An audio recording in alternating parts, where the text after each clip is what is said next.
pleasure to have Andres Zervagan, my colleague in the art history department, with us this afternoon. He is on leave this year, so it's particularly kind that he's agreed to come and talk to us about his work.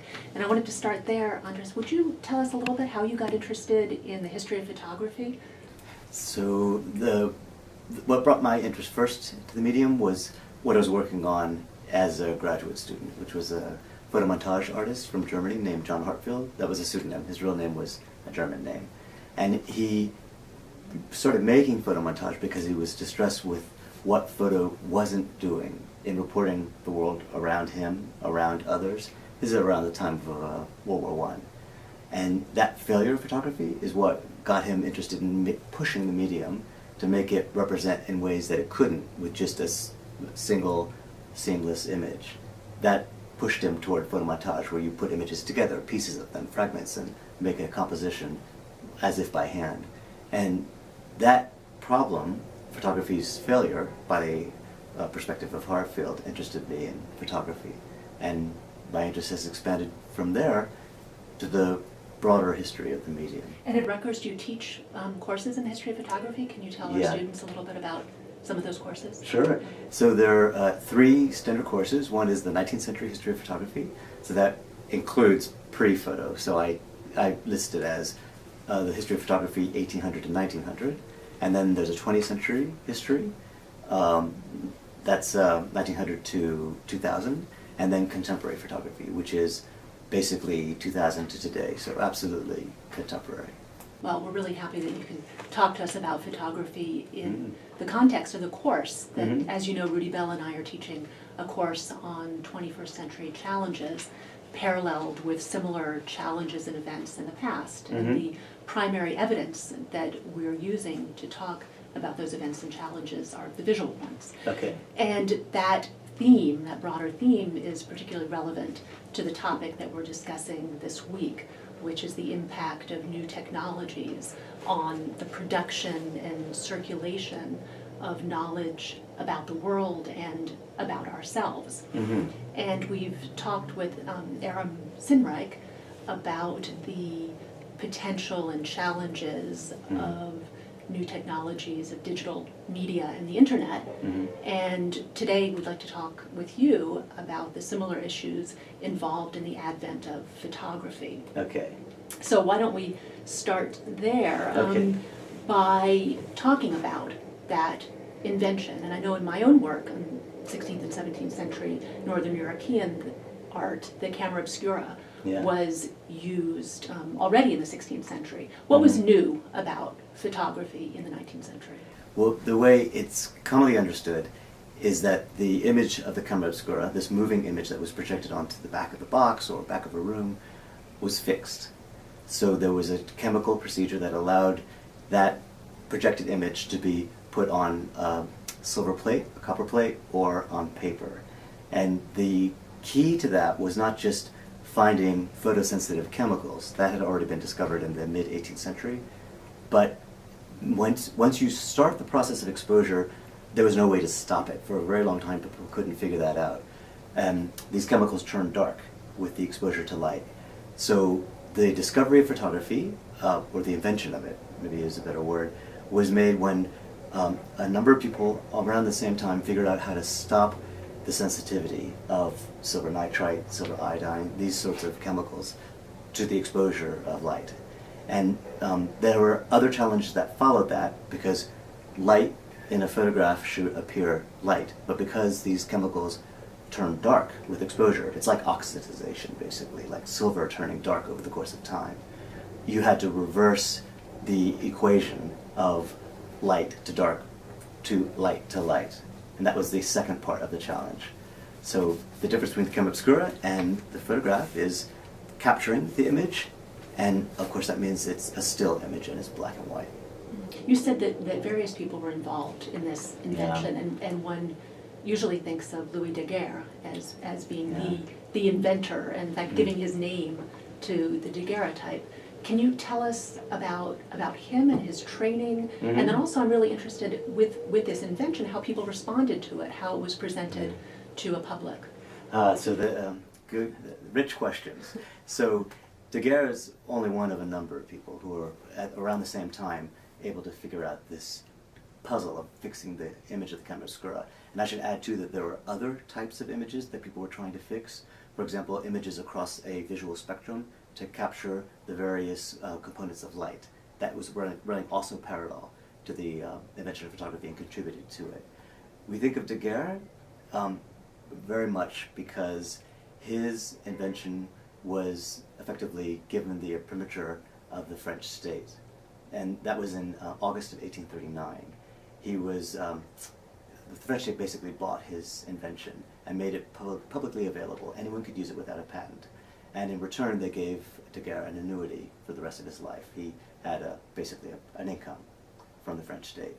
And I think that's why people generally see him as the inventor of photography, because of that public recognition. The other people, their other technologies weren't necessarily recognized. One guy, Henry Fox Talbot from the UK, from the United Kingdom, he invented a procedure that was actually a negative-positive process. That's how he got over the problem of having light burn dark in exposure. He would take the negative, which was the light looking dark, expose it to more photosensitive paper, and you would get a positive. But that procedure was not bought by the British state. He tried to enforce patents on it, and that made it very unappealing for most people practicing photography.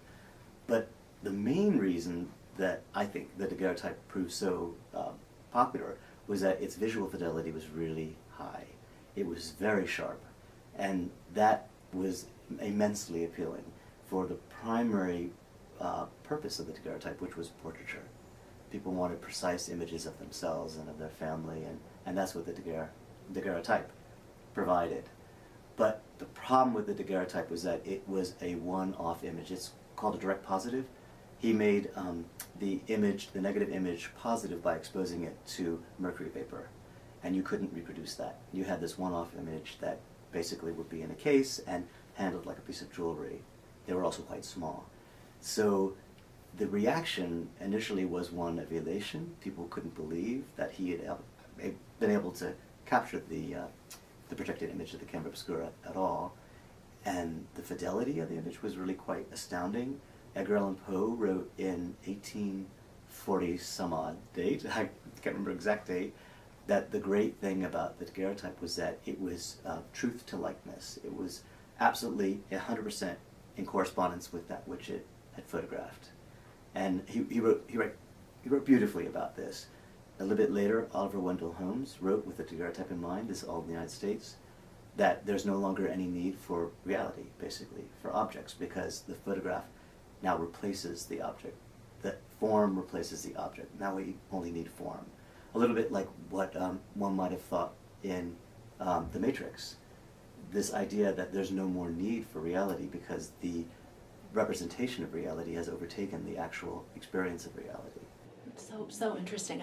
I want to talk about, with some specific images, how closely those daguerreotypes actually replicated reality. But just to come back, the involvement of the French state. Why was the French state interested in this invention, and why do you think it was interested in making it available to everybody rather than having exclusive rights? Probably a number of reasons. One is that it was picked up by the French Academy of Sciences. I think they felt it was a way to advance France's scientific pioneering status in Europe at the time.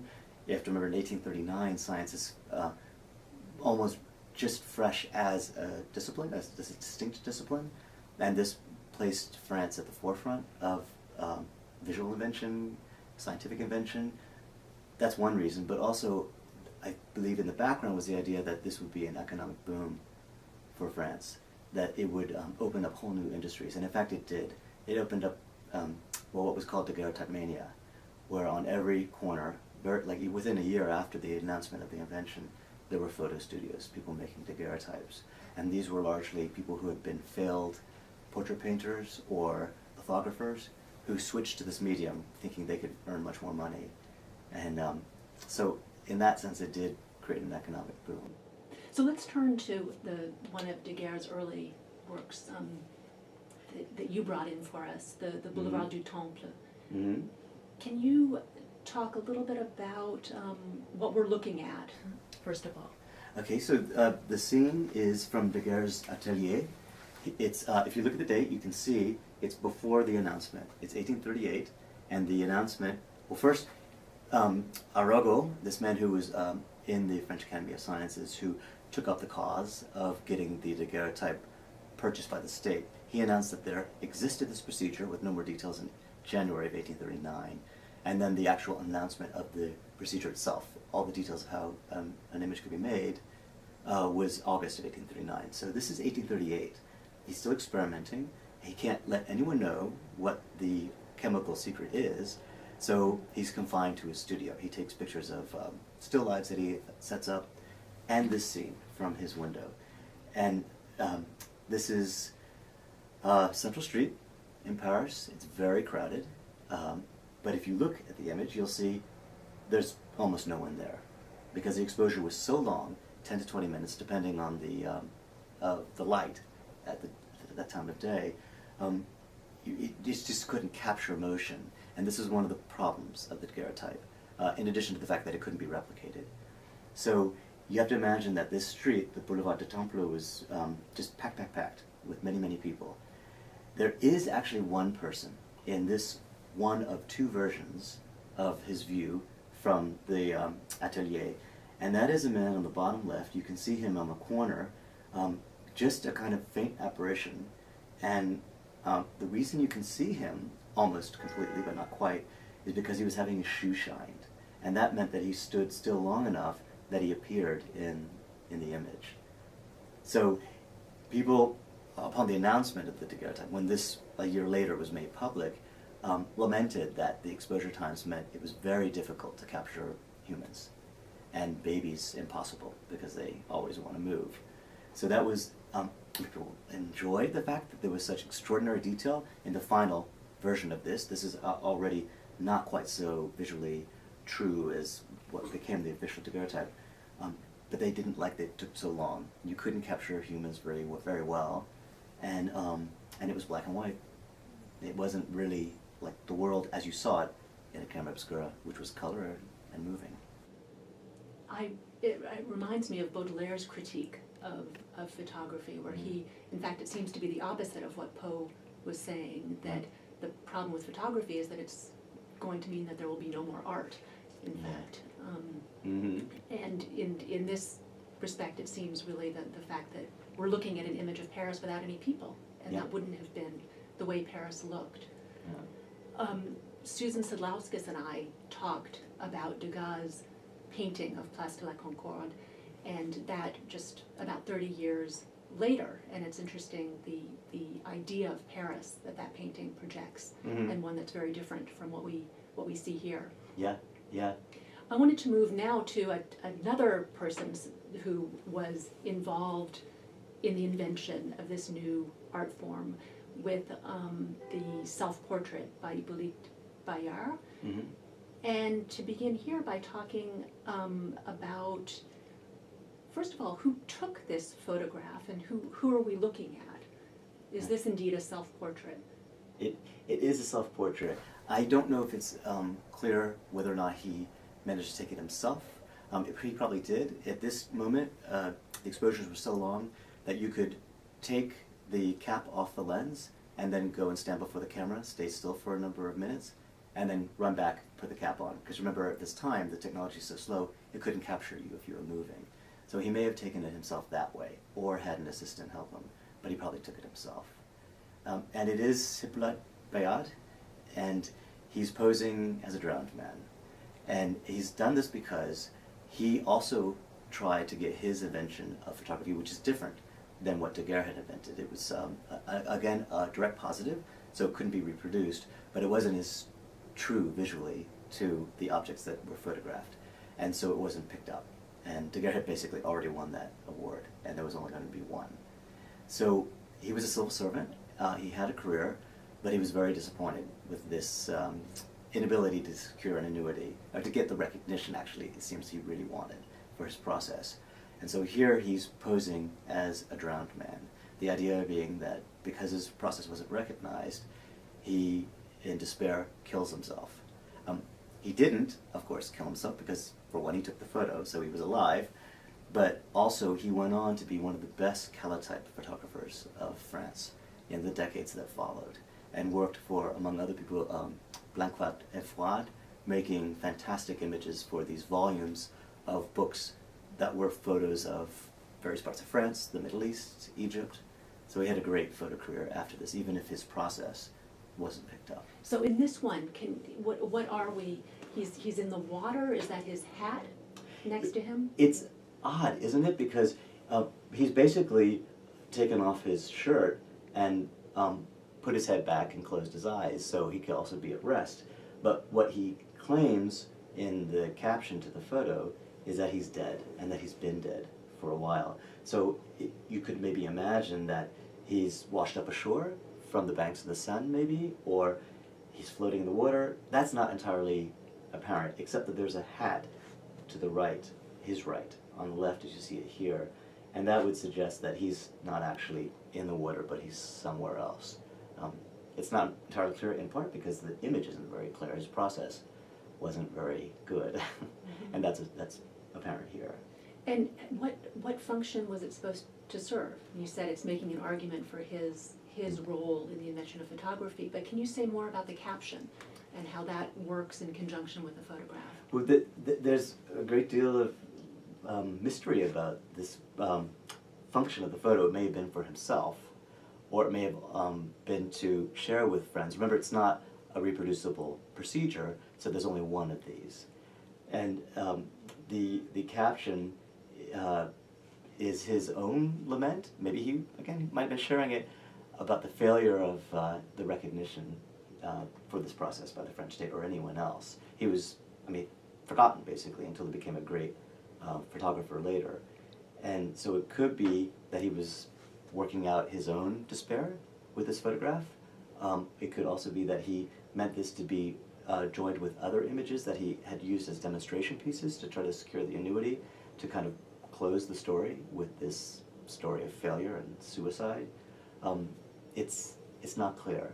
And there may be some research out there which has clarified exactly what he intended this photo to do, whom he was going to show it to, that sort of information. But as far as I know, that's not been found out yet.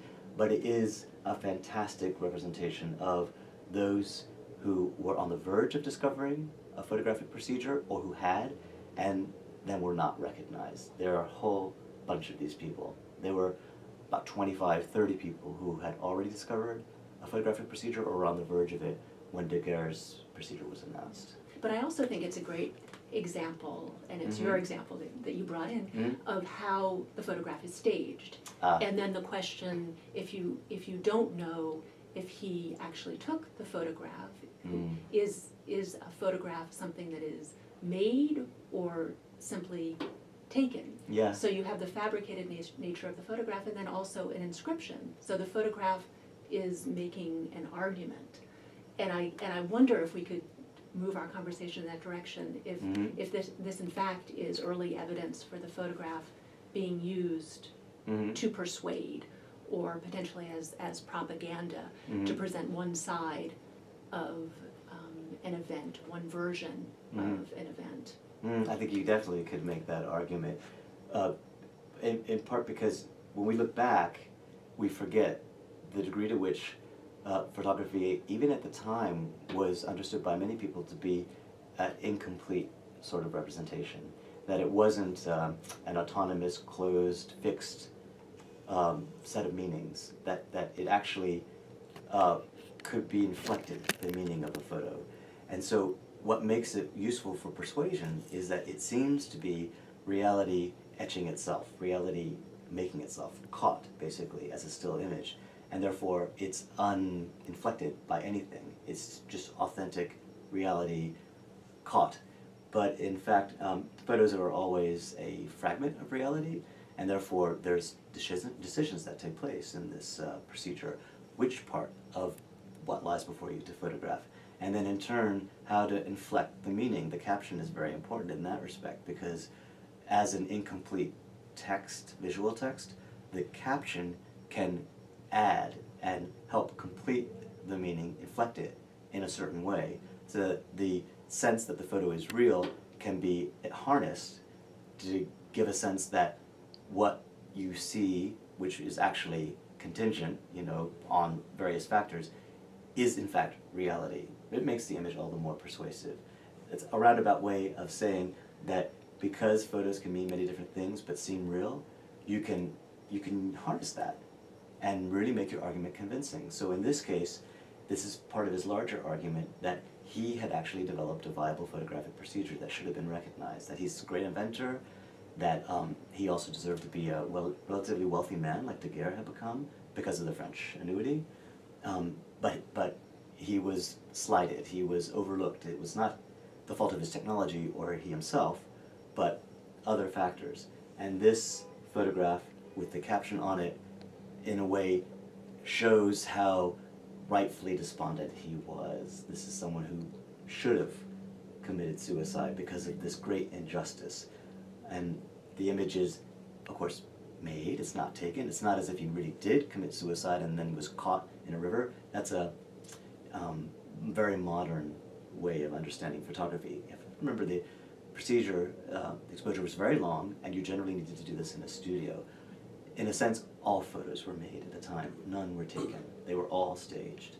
So you have to push away this idea that a photo is taken, like with an SLR, single lens reflex camera, or a cell phone camera, and understand that there's a great deal of planning behind most early 19th century photography. Well, it's also a portrait of himself, a self-portrait. So let's move into this topic of portraiture, because it seems very much linked to photography and the way that the medium was used. It was difficult to photograph a human being because of the long exposure. And you brought in the first example of the Fitz Jr.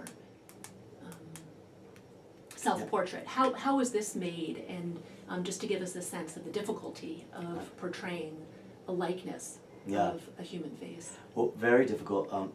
When Daguerre revealed his process in August of 1839, he stopped working with it. He didn't add anything to it. It was up to others to enhance the process, to make it faster so the exposure times could be brought down. So this is, as you see, 1839. It's before those new technologies were added to the recipe, as it were. And therefore, it took a great long time to sit for this. Fitz had to possibly place himself before the lens for as much as 8 minutes. Depending on the extreme, the intensity of the sun. This had to be done outdoors or in a studio with a skylight. So in order to keep himself able to sit still and not move for this great degree of time in direct sun, probably, he had to close his eyes. So that's why you have this really odd-looking, almost like post-mortem photo. He too looks dead. But it's, again, so that he can sit still long enough to have the exposure done. This later was fixed by 1840. It's amazing that an American could do this in 1839, and that's because when the formula was released for the daguerreotype in 1839 in August in Paris, it was printed almost simultaneously, and those printed booklets were disseminated very quickly around the world. And the first boats that arrived in New York with Daguerre's pamphlet aboard were immediately grabbed by interested people like Fitz, and the technology was instantly realized. So this is August that it was released. You have to remember, crossing the Atlantic took months, possibly 2 months, and yet still it could be realized like this. Without the improvements, though, so this is a very carefully staged photograph.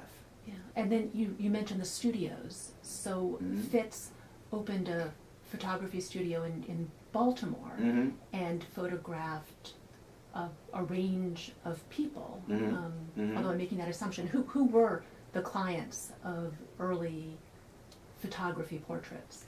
Remarkably diverse clients. So there were the people who could easily afford the technology. Remember, the daguerreotype is made on a silver-coated copper plate, and part of the enhanced technology that allowed daguerreotypes to be made with less exposure time was gold. So there are all these extremely valuable minerals and such that make up the procedure. So it was a bit expensive. but cheap enough that if you were middle class or more wealthy, you could have your photo taken. And what did people do with these photographs? Well, the daguerreotype is unique, and the Americans loved the daguerreotype more than almost any other nation. So we stuck with it for like 20 years, even though other technologies came before that. They were used mostly as, well, actually, it's a good question. There are a great diversity of uses. Because they were generally small, this is probably a whole plate. Whole plates were about this size, but most people took an image on a quarter plate, which is like this size. So you would have a little case provided to you in which the daguerreotype was placed, and it was a little bit like a piece of jewelry. You would close the case and store the image. You wouldn't generally expose it for very long because in the early days they were sensitive to light still. But the additional factor was that the daguerreotype was very sensitive. You couldn't touch its surface. I think it was Oliver Wendell Holmes who compared the surface to a butterfly wing, that kind of dusty powder on the butterfly's wing. So that's another reason they had to be encased. They could also be encased in, literally in a jewel and worn as a locket or a brooch. This was common. They could also be put in a frame and hung on a wall, but that was very unusual for the daguerreotype. They were mostly in the cases. And when you look at these early examples, Mm-hmm. what do you learn about the people? What image are they conveying of themselves through these stagings Yeah. of themselves in daguerreotypes? Well, this is what's most important to remember. These are very carefully staged images. And most people who are posing for this want to be in their Sunday best. They want to look at, their most prim and proper. Remember, these are middle class and above clients, and there are certain modes of decorum, certain rules, how one should look, what kind of clothes you should wear, how you should comport yourself. There are no smiles. Everyone's very serious in these images. And so you get a sense of a very rigid early Victorian society in the United States, even though that may not have been the case. But because people are producing an image of themselves, often at the urging of the studio owner, you get a kind of uniform, rigid look, which is generally what people wanted anyway. But it is a cultivated stage look that you have to remember doesn't necessarily reflect the lived experience of early Victorian American society. It could be, in fact, quite different. And another thing to remember as well, these are mostly middle class and above white European Americans. There are some slaves whose images were taken, sometimes for scientific purposes. And Fitz did a couple of those, right, in Baltimore? Yeah, that he and a number of other people. But it was very difficult if you were a slave, of course, or on the social or racial margins of the United States, to be able to afford this, and also just to even get access to a studio. Another thing to remember, you didn't take your own photos. You had to go to a studio to have this done. It was a complicated procedure. Mm-hmm. And yet, at the same time, it opened up an opportunity that wasn't available before to represent oneself. Yes, it's true. Unlike painting or beyond painting, it was a great democratization of portraiture. That is what the daguerreotype made possible, because in the United States there was a great big mass of middle class people able to afford this. But though it did do that, there's still a great uniformity in the way these look. It's only with the invention of the tintype later that people can actually have much more liberty, because of the costs being so low, to stage themselves a little bit more in a relaxed way. There are a lot of humor tintypes where people joke in front of the camera, and then with the Kodak in 1888, that technology made it possible to take your own photograph. And then the great democratization that had been promised by Daguerre, in fact, unfolded. And then there are all kinds of really great, wild self-presentations in photography. Yeah. And we're bringing that topic up to today in our course. Good. So thank you very much. It was a You're wonderful welcome. conversation. You're welcome.